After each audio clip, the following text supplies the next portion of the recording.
सबसे पहले तो ये जो सारे बाल मित्र अलग अलग पेंटिंग बना के ले आए हैं, जरा एसपी जी के लोग इसको कलेक्ट कर लें, वरना ये बच्चे एक एक घंटे तक ऐसे हाथ ऊपर करके खड़े रहते हैं।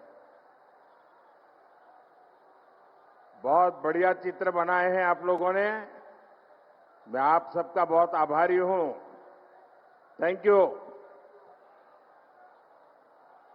और अगर आपने पीछे अपना आता पता लिखा होगा तो मैं आपको धन्यवाद का पत्र जरूर भेजूंगा।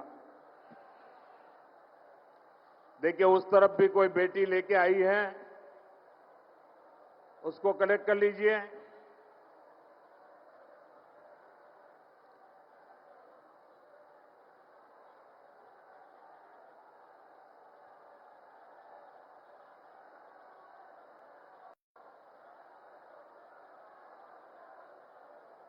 उस तरफ भी वो एक बेटी लेके आई है। मैं आप सबका बहुत बहुत आभारी हूं। भारत माता की, भारत माता की जय श्री राम कृष्णोदेव, जय मां शारदा। সিঙ্গুরের এই পবিত্র ভূমিকে আমার প্রণাম।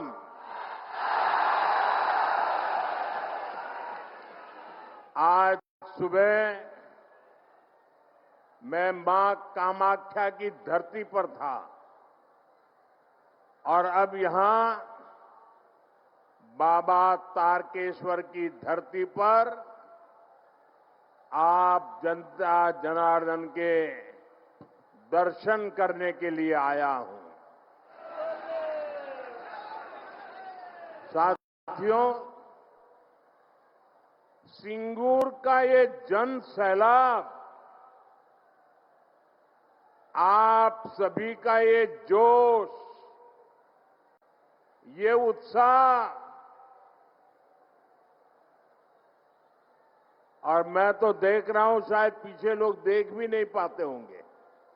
मैं अभी दोनों तरफ कोने पर जाकर देखा, दूर दूर तक लोग ही लोग हैं।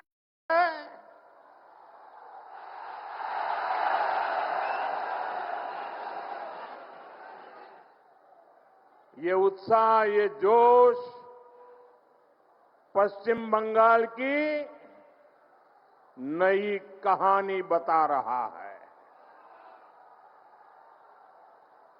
और मैं देख रहा हूं बहुत बड़ी संख्या में माताएं बहनें आशीर्वाद देने आई है, किसान आए हैं, श्रमिक आए हैं, और नौजवानों का जोश तो हम सब देख रहे हैं।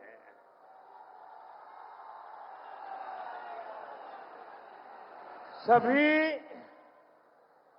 एक ही भाव से, एक ही आस लेकर के आए हैं कि हमें असली परिवर्तन चाहिए। हर कोई 15 वर्ष के महाजंगल राज को बदलना चाहता है। और अभी तो बीजेपी एनडीए ने बिहार में जंगल राज को एक बार फिर से रोका है। अब पश्चिम बंगाल भी टीएमसी के महाजंगल राज को विदा करने के लिए तैयार है।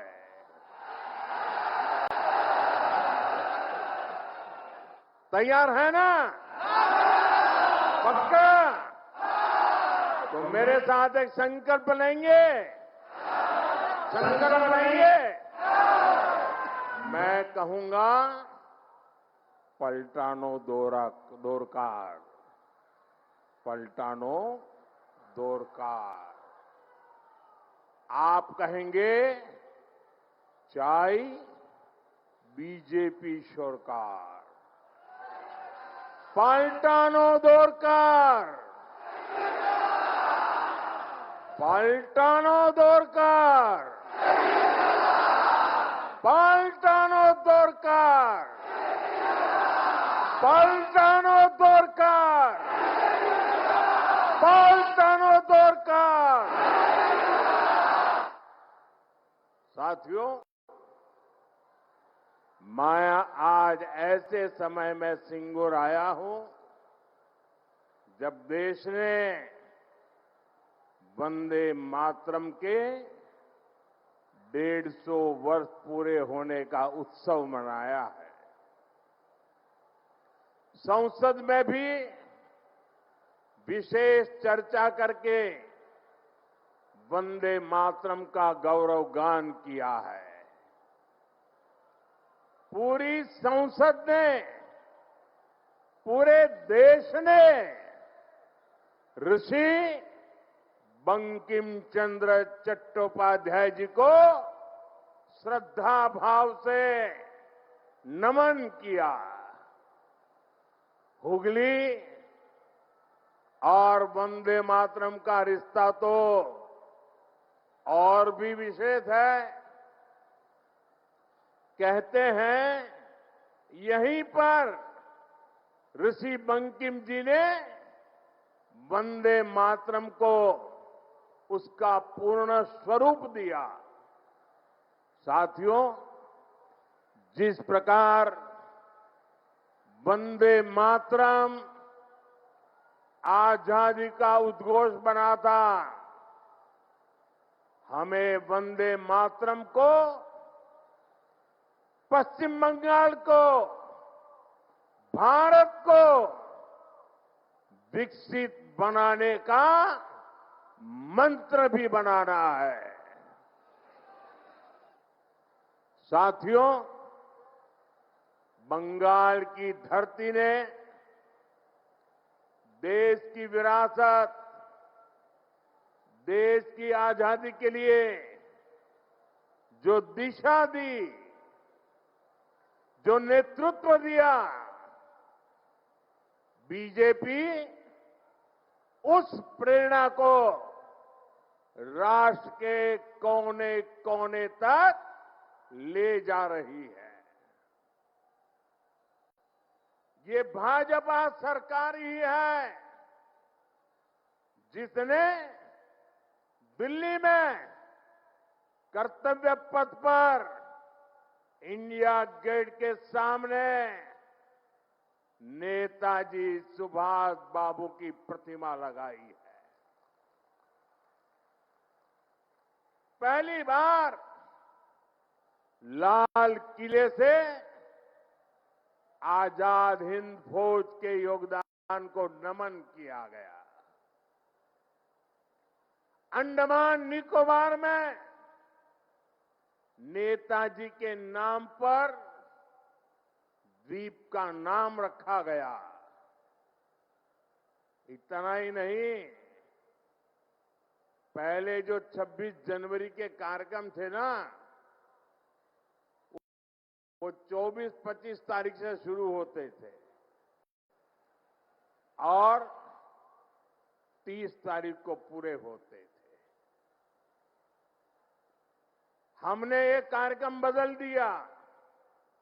हमने अब 23 जनवरी सुभाष बाबू की जन्म जयंती से शुरू किया और महात्मा गांधी की पुण्यतिथि पर पूरा करने का तय किया। साथियों, बांग्ला भाषा और साहित्य बहुत ही समृद्ध है, लेकिन बांग्ला भाषा को क्लासिकल लैंग्वेज का दर्जा भी तब मिला जब आपने मुझे आशीर्वाद दिया। बीजेपी की दिल्ली में सरकार बनाई। इससे बांग्ला भाषा में रिसर्च को बल मिलेगा। साथियों, बीजेपी के सरकार के प्रयासों से ही दुर्गा पूजा को यूनेस्को ने कल्चरल हेरिटेज का दर्जा दिया है। ये टीएमसी वाले दिल्ली में सोनिया जी की सरकार में भागीदार थे, क्या तब ये सब काम नहीं करा सकते थे क्या? क्यों नहीं किए? ये मोदी है जिसको बंगाल के लिए इतना प्यार है, समर्पण है, तब होता है। हमारी सरकार के प्रयासों से ही गुरुदेव रविन्द्रनाथ टैगोर के शांति निकेतन को विश्व धरोहर का दर्जा मिला है। ईश्वर चंद्र विद्यासागर, राजा राम मोहन राय और स्वामी विवेकानंद, इन महापुरुषों की जन्म जयंतियों से जुड़े अहम पड़ावों को नेशनल लेवल पर मनाने का सौभाग्य भी हमारी सरकार को ही मिला है। ये हम इसलिए कह रहे हैं और हम इसलिए कर रहे हैं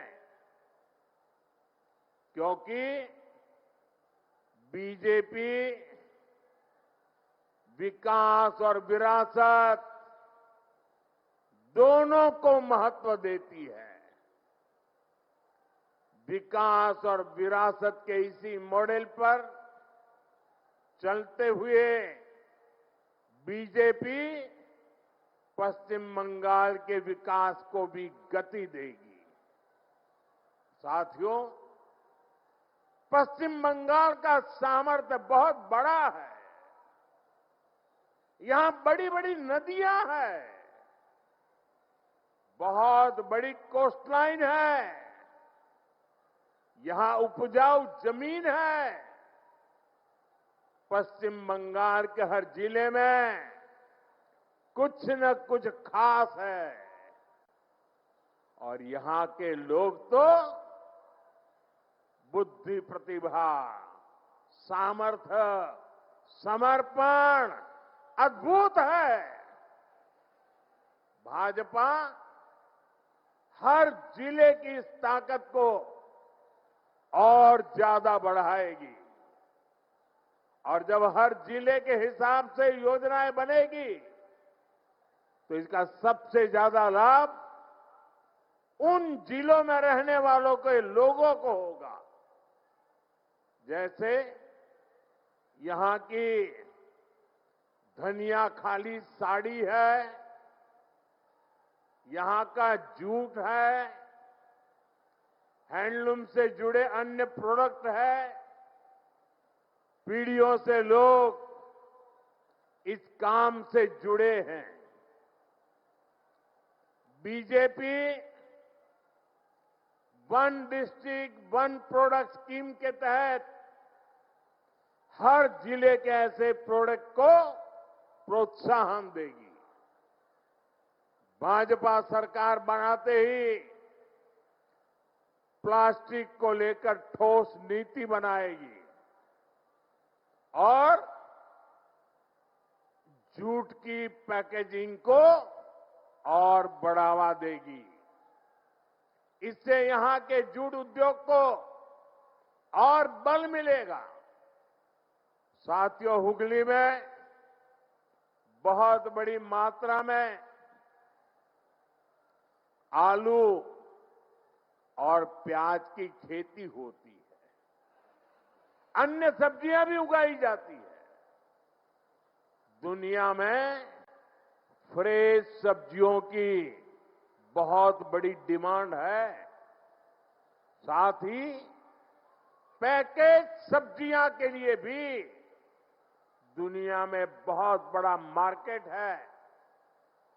मेरा तो सपना है कि दुनिया भर के बाजारों में भारत के किसानों, भारत के पशुपालकों और भारत के मछुआरों के उत्पाद दुनिया में धूम मचाए। दोस्तों, दुनिया में धूम मचाए। इसलिए देश भर में फूड प्रोसेसिंग फैसिलिटी और कोल्ड स्टोरेज चेन बनाने पर बहुत काम हो रहा है। यहां बनने वाली भाजपा सरकार इस काम को भी तेज गति से आगे बढ़ाएगी और ये मोदी की गारंटी है। साथियों, मेरा निरंतर प्रयास रहता है कि बंगाल के नौजवानों, बंगाल के किसानों, बंगाल की माताओं बहनों की हर संभव सेवा करूं। लेकिन यहां की टीएमसी सरकार केंद्र सरकार की योजनाओं को आप तक ठीक से पहुंचने ही नहीं देती। अरे भाई, अगर इनको मोदी से परेशानी है, ये तो मैं समझ सकता हूं। इनको बीजेपी से दुश्मनी है, ये भी समझ में आता है।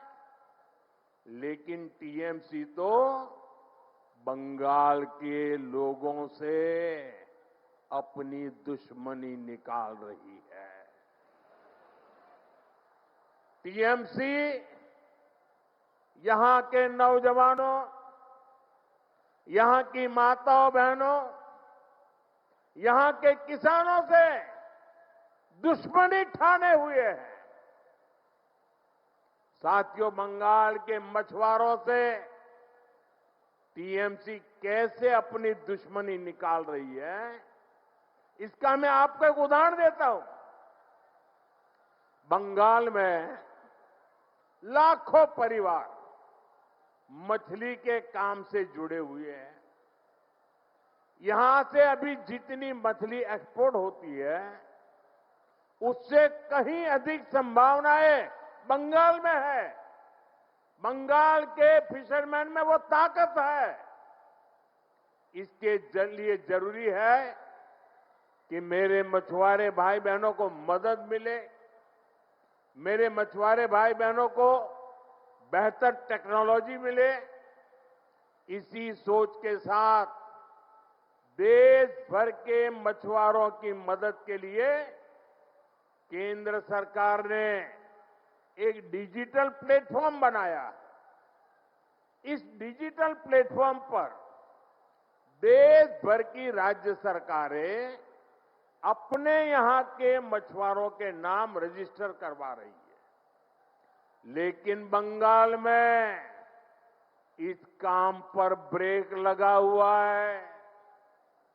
हम बंगाल की टीएमसी सरकार को बार बार चिट्ठी लिखते हैं। मुख्यमंत्री जी चिट्ठी नहीं पढ़ती है, लेकिन अफसरों को तो पढ़ने दो।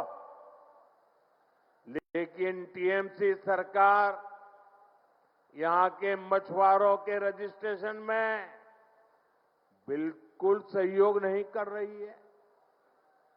इससे बंगाल के मछुआरों को पीएम मत्स्य संपदा योजना जैसी केंद्र की स्कीम का फायदा नहीं मिल पा रहा है।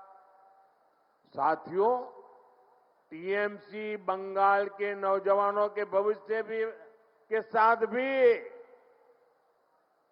खेल खेल रही है। पूरे देश में हजारों आधुनिक पीएम श्री स्कूल खोले जा रहे हैं। लेकिन टीएमसी बंगाल के बच्चों को पीएम श्री स्कूल की बेहतर शिक्षा से भी वंचित रख रही है। आप मुझे बताइए, बंगाल के बच्चों का भविष्य तबाह कर रही टीएमसी सरकार को जाना चाहिए कि नहीं जाना चाहिए? जाना चाहिए कि नहीं जाना चाहिए? ये टीएमसी को भगाना चाहिए कि नहीं भगाना चाहिए? ये टीएमसी को हटाना चाहिए कि नहीं हटाना चाहिए? बंगाल को बचाना चाहिए कि नहीं बचाना चाहिए? नौजवानों का भविष्य बनाना चाहिए कि नहीं बनाना चाहिए? माताओं बहनों को सुरक्षा देनी चाहिए कि नहीं देनी चाहिए? क्या ऐसी टीएमसी सरकार को, बंगाल को सजा देनी चाहिए कि नहीं देनी चाहिए? ये टीएमसी को सजा मिलनी चाहिए कि नहीं मिलनी चाहिए? साथियों, देश में जो भी सरकारें विकास को रोकती हैं, गरीब कल्याण के काम में रुकावट डालती है, देश का मतदाता अब जान चुका है, देश का मतदाता जाग चुका है। ये रुकावट डालने वाले हर किसी को लगातार सजा मिलती रही है। दिल्ली में भी, दिल्ली प्रदेश में एक ऐसी ही सरकार थी जो केंद्र की योजनाओं को लागू नहीं होने देती थी। हम उनको कहते रहे कि दिल्ली के गरीब परिवारों को मुफ्त इलाज देने वाली आयुष्मान स्कीम लागू करो, लेकिन वो सुनते ही नहीं थे। वो राजनीतिक हिसाब किताब में ही लगे रहते थे। इसलिए दिल्ली की जनता ने उनको सत्ता से बाहर का रास्ता दिखा दिया, मुख्यमंत्री को भी घर भेज दिया। और अब दिल्ली में आयुष्मान योजना से गरीबों को मुफ्त इलाज हो रहा है। साथियों, बंगाल की जनता ठान चुकी है, यहां के लोग टीएमसी की निर्मम सरकार को सबक सिखाने वाले हैं, ताकि यहां भी बीजेपी सरकार बने और आयुष्मान भारत योजना बंगाल में भी लागू हो, गरीबों को मुफ्त इलाज मिले। साथियों, बंगाल में भाजपा की डबल इंजन सरकार बननी बहुत जरूरी है। जहां भी भाजपा की डबल इंजन सरकार है, वहां केंद्र सरकार की योजनाओं के तहत बहुत शानदार काम हो रहा है। मैं आपको हर घर नल से जल की बात बताता हूं।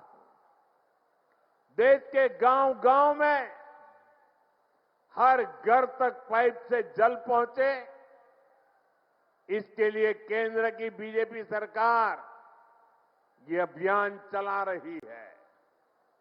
अब जैसे त्रिपुरा है, वहां पहले की सरकार के समय 100 में से सिर्फ 4 घरों में ही नल से जल आता था। जब लेफ्ट वालों की सरकार थी ना त्रिपुरा में, आपके पड़ोस में, 100 घर में से सिर्फ 4 घर में। लेकिन बीजेपी की डबल इंजन सरकार के कारण आज वहां 100 में से 85 घरों में नल से जल आने लगा है। ये आंकड़ा आपको याद रहेगा? ये आंकड़ा आपको याद रहेगा? आप जरा बताएं, मैं ना दोबारा बताऊं मैं? जब ये लेपपालों की सरकार थी तब 100 में से 4 घरों में नल से जल आता था। आज 85 घरों में 85 घरों में पानी पहुंचता है। साथियों, आज भी बंगाल में आधी आबादी ऐसी है जिनके यहां नल से जल नहीं आता। अगर त्रिपुरा में बीजेपी ना आती तो वहां आज भी वैसा ही हाल होता। बंगाल में बीजेपी आएगी तो यहां हाल बदलेगा। हमारी माताओं बहनों को, हमारी बेटियों को पानी लाने के लिए कितनी परेशानी होती है। भाजपा सरकार इस परेशानी से आपको मुक्ति दिलाकर रहेगी और ये मोदी की गारंटी है।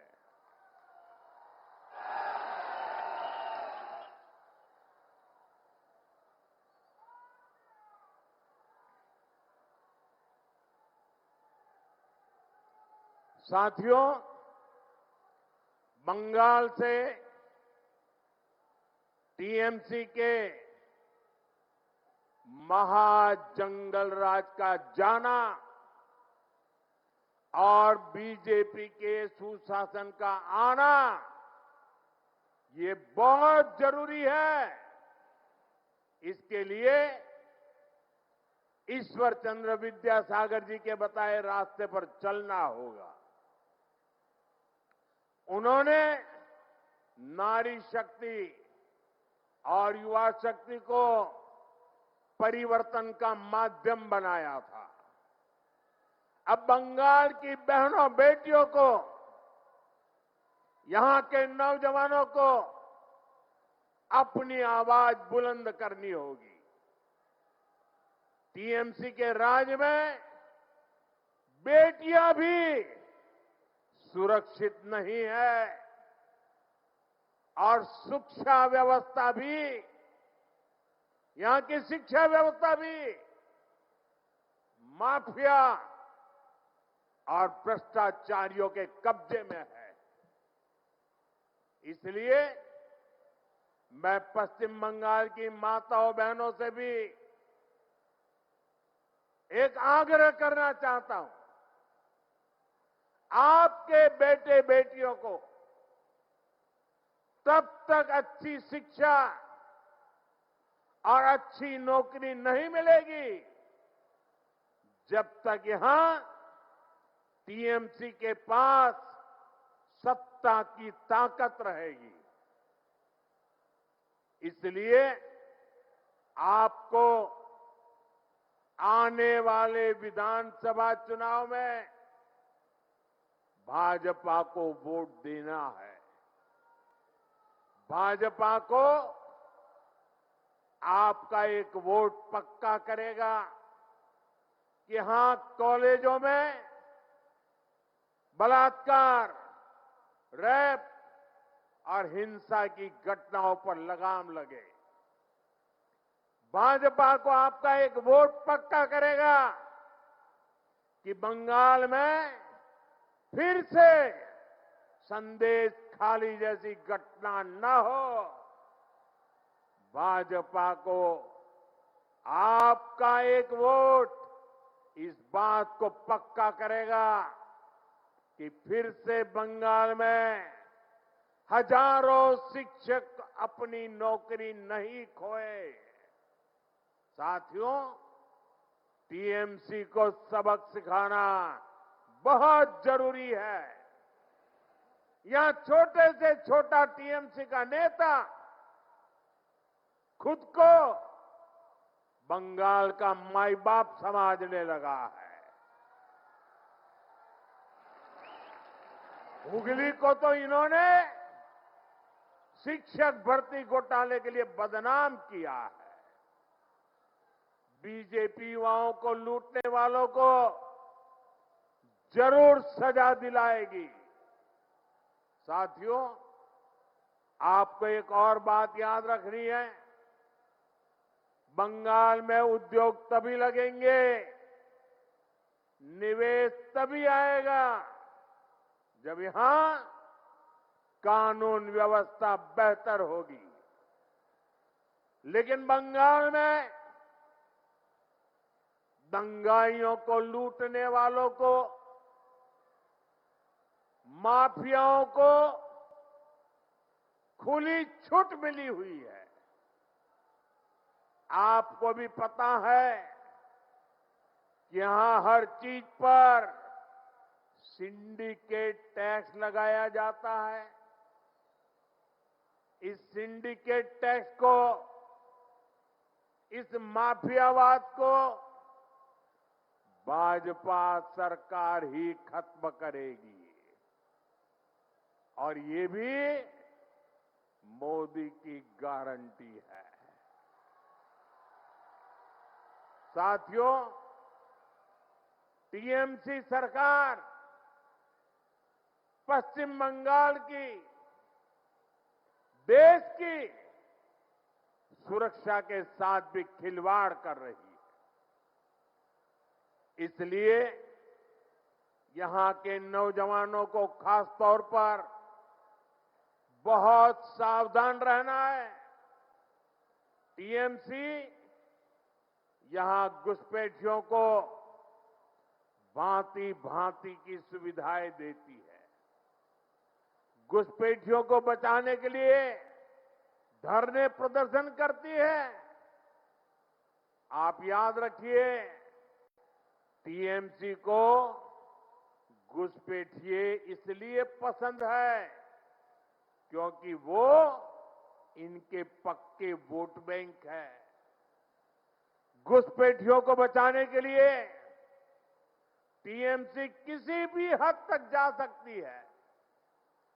बीते 11 वर्षों से केंद्र सरकार टीएमसी सरकार को बार बार चिट्ठी लिख रही है कि बंगाल के बॉर्डर पर फेंसिंग लगानी है, इसके लिए जमीन चाहिए।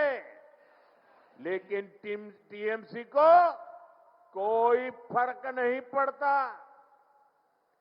टीएमसी ऐसे गिरोहों को संरक्षण देती है जो घुसपैठियों को सुरक्षा देते हैं, उनके लिए फर्जी डॉक्यूमेंट बनाते हैं। साथियों, समय आ गया है जब घुसपैठ को भी पूरी तरह रोकना होगा। और जो लोग बीते दशकों में फर्जी कागज बनाकर यहां घुल मिल गए हैं, उनकी पहचान करके उन्हें उनके देश वापस भी भेजना होगा। ये काम कौन कर सकता है? ये काम कौन कर सकता है? ये काम कौन कर सकता है? ये काम कौन कर सकता है? ये काम आपका एक वोट कर सकता है। आपके वोट की ताकत है। आपका वोट ये सारे सपने पूरा करा सकता है। बीजेपी को दिया आपका एक एक वोट घुसपैठियों को भगा सकता है। इसलिए इस बारी आपको एक ही लक्ष्य, एक ही धुन, एक ही सुर, एक ही संकल्प लेना है। और मैंने प्रारंभ में संकल्प दिलवाया था, फिर से बोलवाता हूं, पाल्टानो दरकार, पाल्टानो दरकार, चाहे बीजेपी सरकार। पाल्टानो दरकार, पाल्टानो दरकार, पाल्टानो दरकार, पाल्टानो दरकार, पाल्टानो दरकार। इसी संकल्प के साथ एक बार फिर आप सभी को यहां विशाल संख्या में हमें आशीर्वाद देने के लिए आने के लिए मैं आपका बहुत बहुत आभार व्यक्त करता हूं। मेरे साथ बोलिए, भारत माता की, भारत माता की, भारत माता की, वंदे वंदे वंदे वंदे वंदे वंदे वंदे वंदे